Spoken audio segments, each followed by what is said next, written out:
Black secretary takes 3 bullets for Korean mafia boss's daughter. What he did next left everyone speechless. 3 gunshots shattered the symphony of laughter inside Seoul's most elite ballroom. A waiter's tray crashed to the floor because he was never a waiter. His target wasn't the billionaire host. It was his 16-year-old daughter. And between that gun and the girl stood the one person no one ever saw, Zora Washington.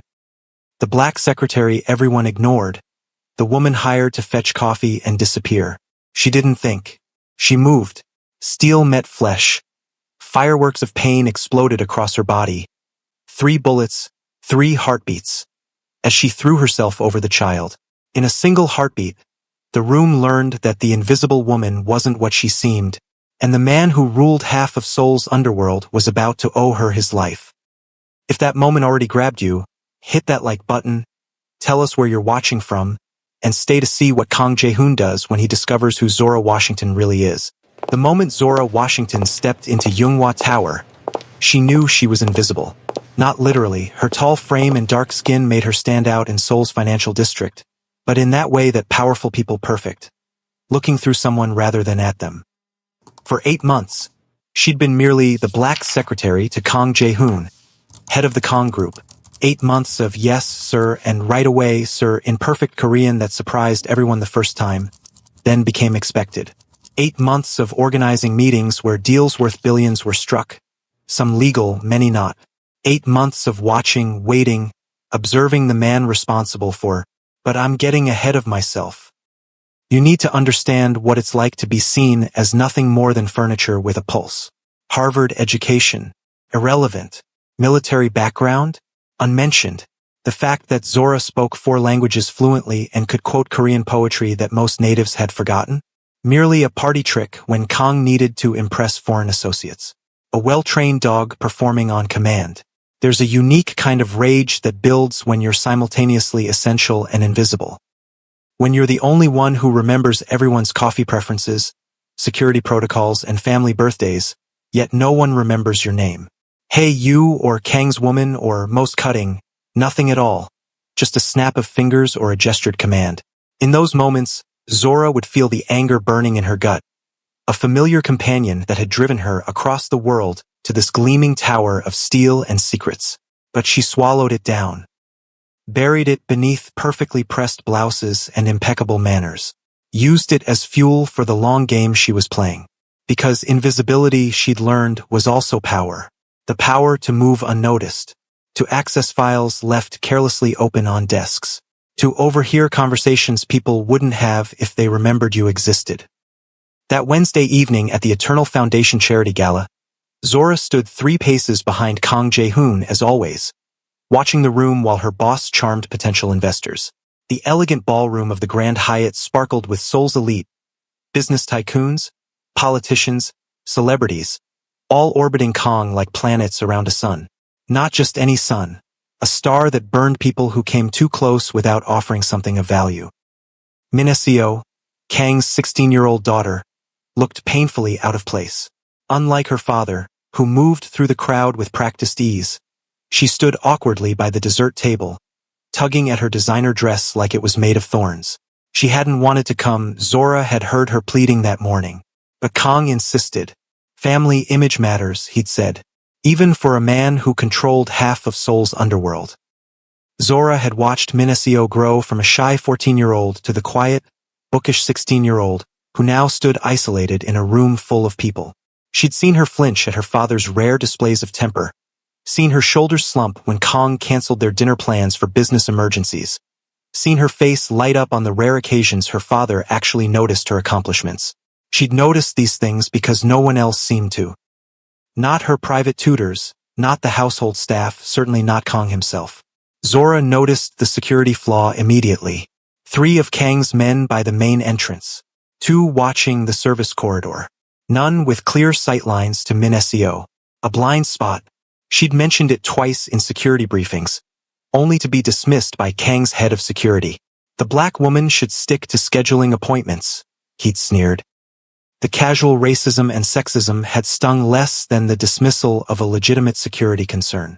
How many times had her warnings gone unheeded in her life? How many times had she seen the danger coming while others looked away? When the first shot rang out, time compressed into milliseconds of pure instinct. The waiter, not a waiter at all, dropping his tray. Hand reaching inside his jacket. Gun emerging. Aimed not at Kong, but at his daughter. Minacio frozen in confusion. A deer in headlights, strawberry tart halfway to her mouth. And Zora already moving, already calculating trajectory and distance, already knowing what 3 bullets would feel like tearing through flesh that was never meant to stop them. The first hit her shoulder, spinning her half around.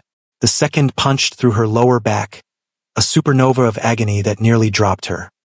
The third caught her high in the chest as she wrapped herself around Minacio, both of them falling behind the dessert table in a tangle of limbs and blood-soaked formal wear.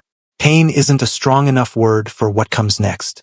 It's a universe of sensation that erases everything else. Your body becomes a betrayal, every nerve screaming information you don't want to receive. Zora had been shot before, during her third tour. A flesh wound that left a puckered scar on her thigh. But nothing like this. This was drowning in fire.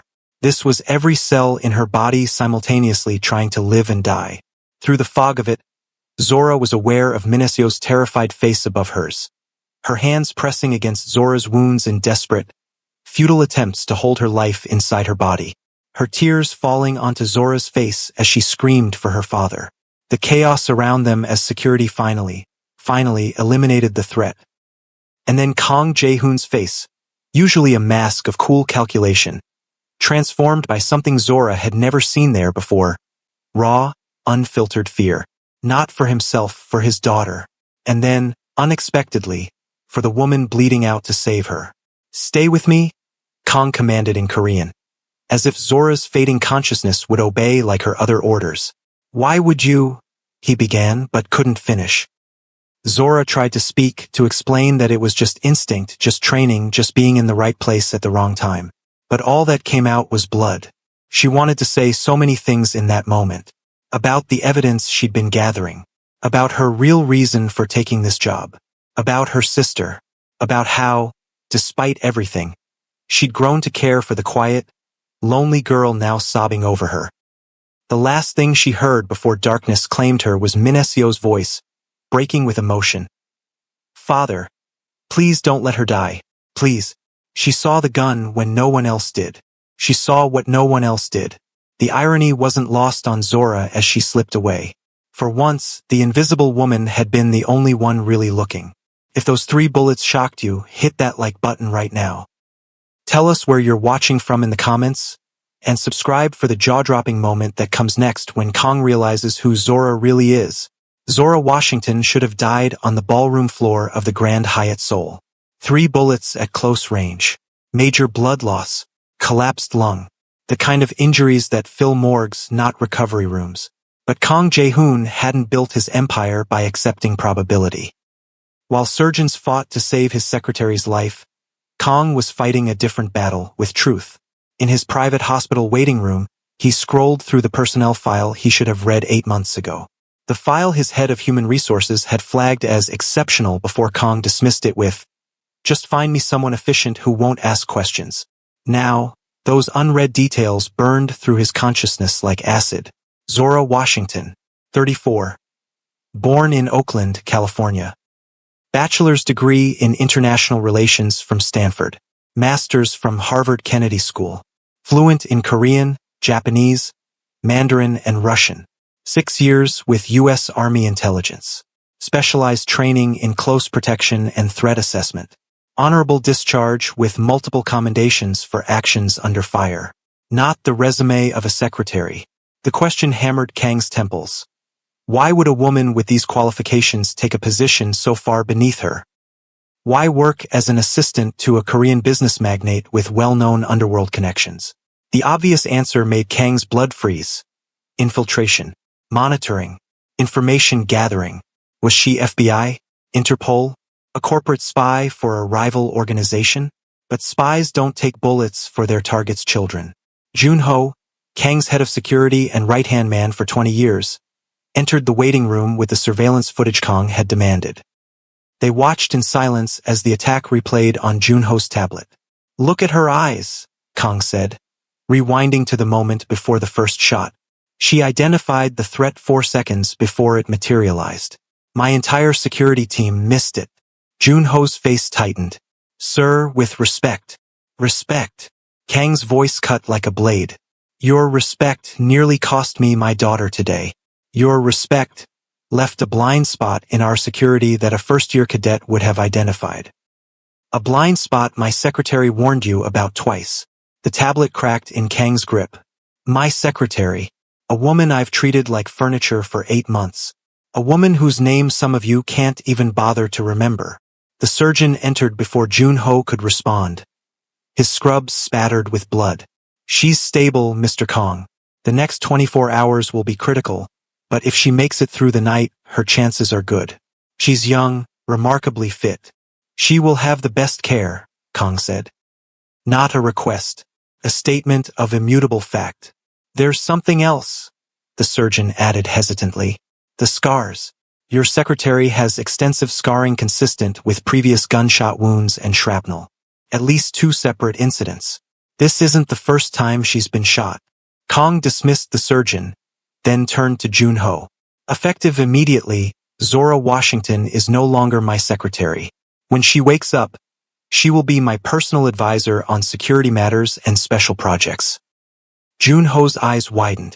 Sir, the organization won't accept an outsider in such a position. An American, a black woman.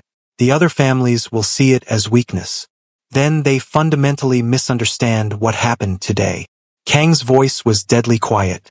This woman stepped in front of bullets meant for my child while my supposedly elite security team failed at their one job. If the organization sees that as weakness, then perhaps the organization needs a painful reminder of what I do to those who question my judgment. The council will accept my decision or face consequences. Prepare the announcement. And Junho. Kang's eyes were cold as the Siberian winter. Find out why Zora Washington really came to work for me. I want to know what she's been looking for these past 8 months. And who sent her. In Minasio's private hospital room, Kong found his daughter sitting silently beside her bodyguard. Not the one assigned to her, but an elderly housekeeper who had helped raise her since her mother's death.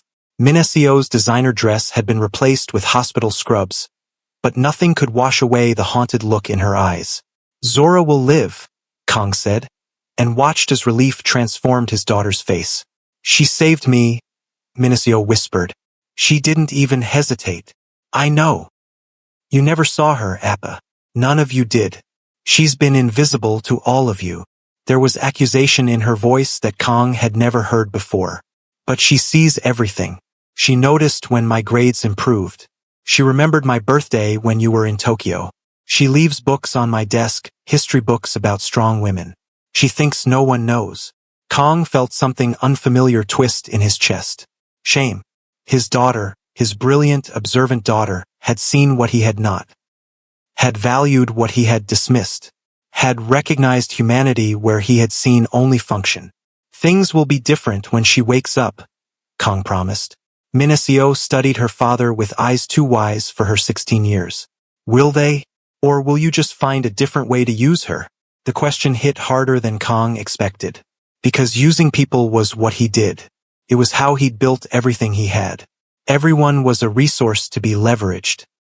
Even his own flesh and blood, pushed into public appearances she hated because image mattered in their world. She won't be invisible anymore, Kong said finally. I give you my word. Words Kong Jae-hoon did not speak lightly. Words that would reshape the destiny of everyone involved. Words that would start a war. Zora Washington woke up to the unfamiliar sensation of Egyptian cotton sheets and the distant beeping of medical monitors. Not the standard-issue hospital room she expected, but a private suite that screamed wealth and privilege. Sunlight streamed through floor-to-ceiling windows overlooking Seoul's skyline. She wasn't alone. 3 centimeters to the left, and we wouldn't be having this conversation, Kong Jae-hoon said from an armchair beside the bed. Not in his usual impeccable suit, but casual clothes Zora had never seen him wear. 3 days' worth of stubble darkened his jaw. Zora tried to speak, found her throat raw and uncooperative. Water, Kong offered, already pouring from a crystal pitcher. The role reversal was jarring. For 8 months, Zora had poured Kang's water, scheduled his meetings, stood silently in corners waiting to be useful. Now Kang Jae-hoon, the winter dragon of Seoul's underworld, was holding a straw to her lips.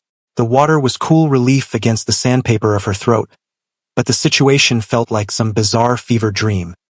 Pain medication, Zora thought, had to be, or perhaps she died after all, and this was some strange purgatory where the natural order was inverted. Minesio, Zora managed after the blessed relief of water. Physically unharmed. Emotionally, Kang set the glass down. She refuses to leave the hospital. Sleeps in the room next door. Insists on being here when you wake up. Relief washed through Zora, dulling even the persistent throb of her wounds. The mission parameters hadn't changed. The girl was still alive, still safe. That part, at least, she hadn't failed. "I've been reading your file, Ms. Washington," Kang continued, and Zora felt ice replace the blood in her veins. Harvard, military intelligence, closed protection training, multiple commendations for valor under fire. Not exactly the resume of a secretary. The moment Zora had both anticipated and dreaded for 8 months had arrived. Exposure. The careful cover identity peeled away like a bandage, exposing raw truth underneath. "So," Kang leaned forward, elbows on knees, "I have questions. I imagine you do." Zora's voice was a rasp, but her mind was racing through contingencies, exit strategies, the odds of surviving this conversation. Let's start with an easy one. Why would a woman with your qualifications take a position so far beneath her? The rehearsed cover story rose automatically to Zora's lips. Student loans, a difficult job market for veterans, a personal interest in Korean culture. But staring into Kang's penetrating gaze, she made a split-second decision that would alter everything. "I wanted to be invisible," Zora said. Not the whole truth, but not a lie either. Something flickered across Kang's face. Recognition, perhaps. Understanding. "And why would a woman like you want to be invisible, Ms. Washington?" "Invisible people see things others miss." "Like a security vulnerability at a charity gala?" "Like that, yes." Kang was silent for a long moment, studying Zora with new eyes. Not the dismissive glance of an employer to subordinate, but the wary respect of one predator recognizing another. "Whoever sent you," Kang said finally, "didn't expect you to take bullets for my daughter. No one sent me." This at least wasn't a lie. Not entirely. The journey that had brought Zora to that ballroom, to that moment of violence and sacrifice, had begun with her own pain, her own mission, her own need for answers in a world that had taken too much from her already. Then why? The door burst open, and Minesio rushed in, ignoring her father's disapproving frown. "You're awake!" she exclaimed, relief flooding her face.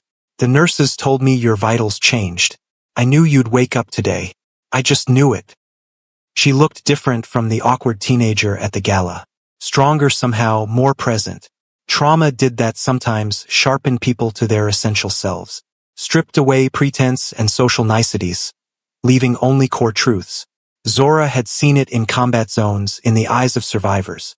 Had felt it reshape her own soul after. "Minesio, we were discussing. Business. Always business."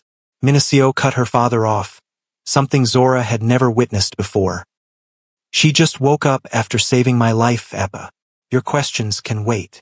To Zora's astonishment, Kang yielded, rising from his chair with a nod.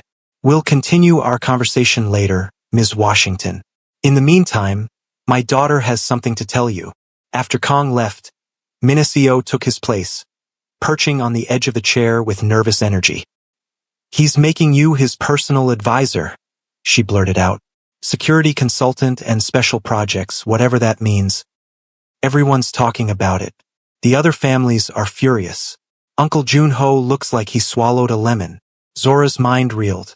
Personal advisor? To a man whose organization she'd spent months investigating? Whose secrets she'd been quietly cataloging? Whose destruction she'd... "I told him he should," Minesio continued, oblivious to her inner turmoil. "I said it was stupid to have someone like you fetching coffee and making appointments. I've seen you reading his security reports when you thought no one was looking. I've heard you speaking all those languages on the phone. You're not just a secretary. You never were. The accusation, though softly spoken, landed like a physical blow. Zora had underestimated this girl, mistaking her quiet demeanor for obliviousness. She'd been watching Zora as carefully as Zora had been watching her father. "Why did you do it?" Minacio asked, her voice small. "Why did you save me? You could have just yelled a warning. You could have pushed me down. You didn't have to." "Take the bullets?" Zora finished when she trailed off. "I didn't think about it. Training kicks in.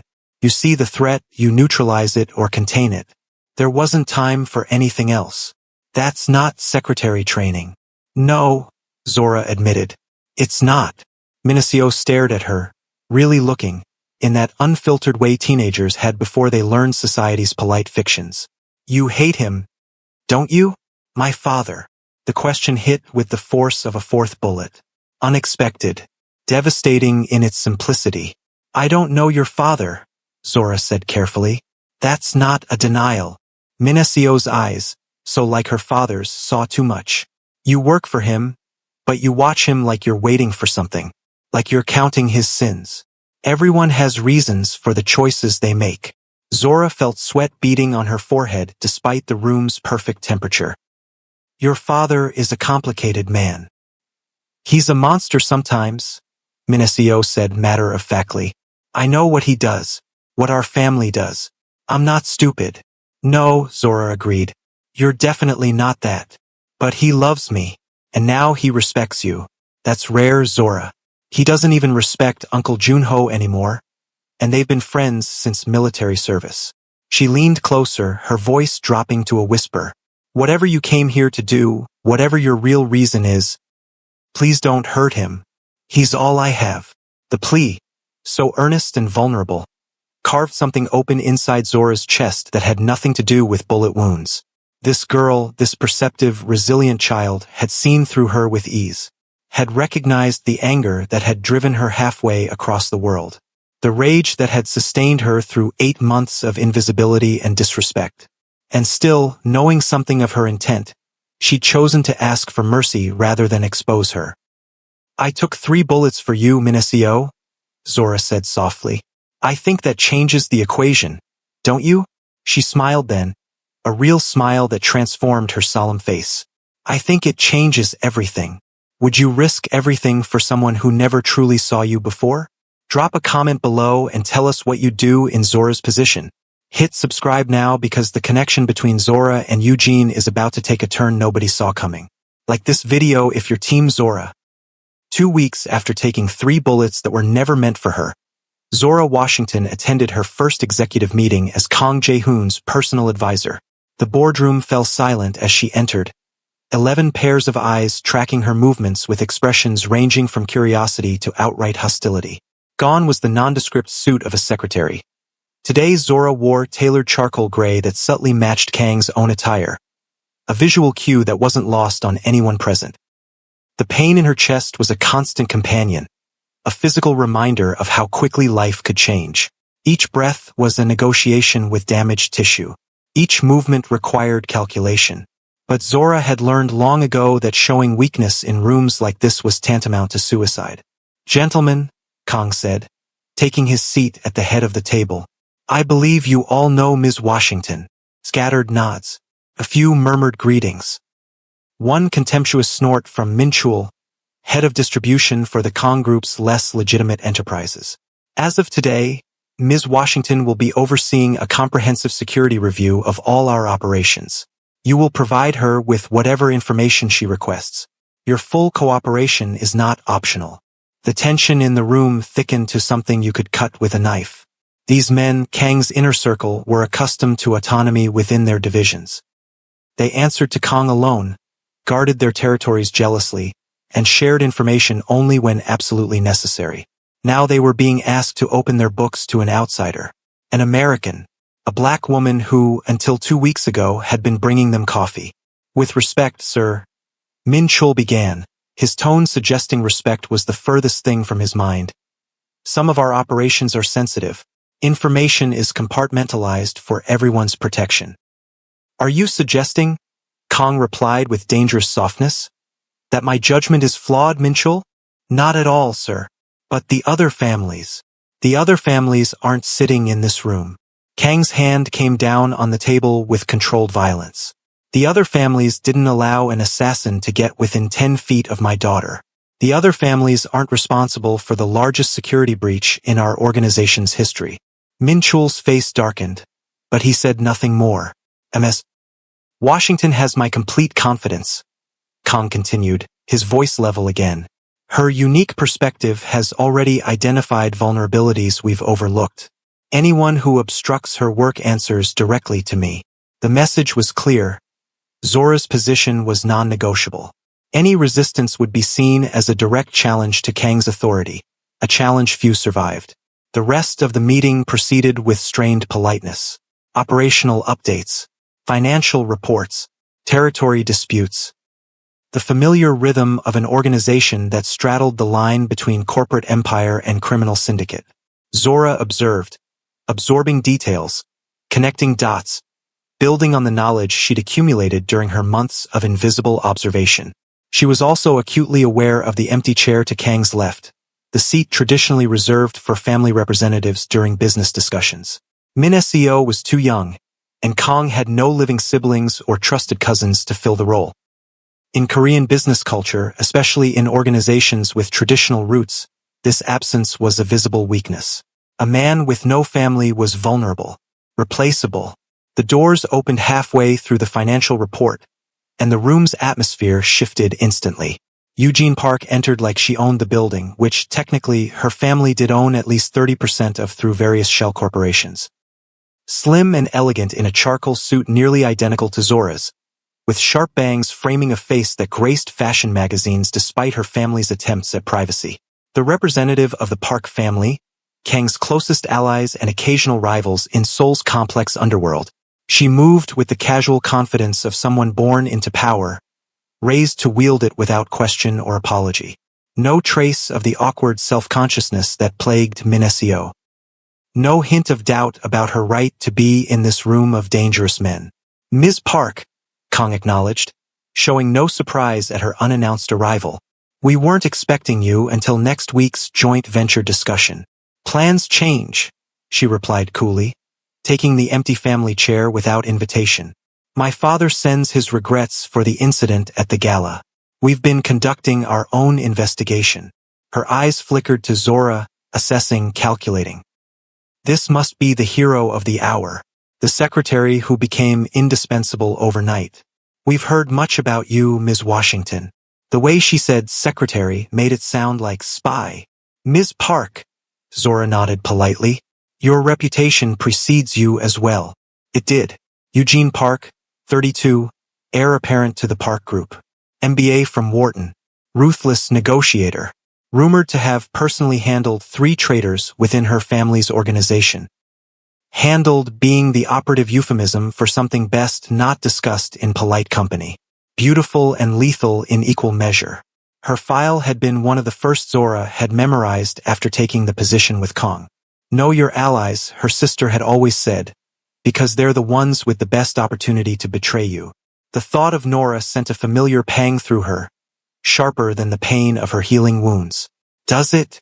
Eugene's smile didn't reach her eyes. How fascinating that a foreign administrative assistant would know anything about me at all. I make it my business to know things. Zora held her gaze. Just as I suspect you make it yours, Miss Park. Something flickered across her face. Surprise, perhaps, that Zora didn't look away or defer as most people did in her presence. Indeed I do, Ms. Washington. She turned to Kong. For instance, I know that the shooter at the gala was Kim Ji-won, formerly employed by the Han family's security detail until 3 months ago, when he supposedly retired to Busan.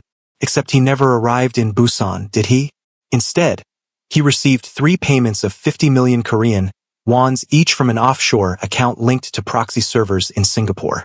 She placed a slim folder on the table. My family's contribution to your investigation, Mr. Kong. We have mutual interests in discovering who would be so bold or so stupid as to target your daughter. Kong opened the folder, scanned its contents with an impassive face that nonetheless couldn't quite hide his surprise at the thoroughness of the information. This is comprehensive, Ms. Park. My thanks to your father. Don't thank us yet. Eugene's perfectly manicured nail tapped the folder. The final page contains a name you'll recognize. Someone in this room has been feeding information to the Han family for at least 6 months. Security protocols, family schedules, financial vulnerabilities. The temperature seemed to drop 10 degrees. Heads swiveled as executives looked at one another with sudden suspicion. If these allegations are true, Kong began. They are, Eugene interrupted. We have electronic records, witness statements, and financial transfers that support everything in that file. Then why bring this to me now? Why not earlier? Eugene's eyes slid to Zora again. Let's call it professional curiosity. I wanted to see what kind of woman takes 3 bullets for someone else's child, then accepts a promotion from someone she was almost certainly investigating. The room went utterly still. Every eye turned to Zora. That's quite an accusation, Ms. Park, Zora said, her voice even despite the adrenaline now coursing through her system. Is it an accusation if it's demonstrably true? Eugene countered. Harvard Kennedy School graduates with military intelligence backgrounds don't typically seek employment as secretaries, Ms. Washington, especially not to men like Kang Jae-hoon. So the question becomes, who are you really working for? The Americans? Interpol? Or perhaps one of Mr. Kang's domestic competitors? Kang's expression had hardened to granite, unreadable even to Zora, who'd spent months studying every micro-expression. You seem very interested in Ms. Washington's motivations, Eugene. Almost suspiciously so. I'm interested in anomalies, she replied smoothly. They often indicate larger problems. And Ms. Washington is nothing if not anomalous. Zora felt the weight of her choices pressing down like a physical force. The careful cover story, the months of information gathering, the real reason she'd sought employment with Kang Jae-hoon. All of it balanced on a knife's edge. She thought of her sister, her face drawn and serious on their last video call. I'm close, Zora, she'd said. Close to something big. Something that connects all the way to the top. I just need a little more time. 3 days later, she'd disappeared. 3 weeks of frantic searching, calling in every favor, using every contact from her military days. Nothing. Nora had vanished without a trace. Until that cryptic message 6 months later. A single line of Korean text from an anonymous sender. Kang Jae-hoon knows. You're right, she said finally, addressing Eugene but looking at Kang. I didn't apply for a secretarial position because I needed work or admired Korean corporate culture. I came looking for something specific. The room seemed to hold its collective breath. You came looking for me? A new voice interrupted from the doorway. Minacio stood there, still pale from her ordeal but steel in her spine. The executives rose automatically. Even in the underworld, certain courtesies remained sacred. Ms. Kang. Eugene inclined her head with practiced respect. This is a private business meeting. Concerning a threat to my life, Minacio countered, moving to stand beside Zora. Which makes it very much my business, Ms. Park. She placed a hand on Zora's shoulder. A gesture of support but also possession. A clear signal to everyone present. This woman is under my protection. Zora came here looking for me, Minacio repeated. Because my mother asked her to before she died.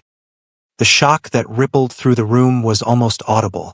Kang's face drained of color. What are you talking about? He demanded. Your mother died in a car accident 6 years ago.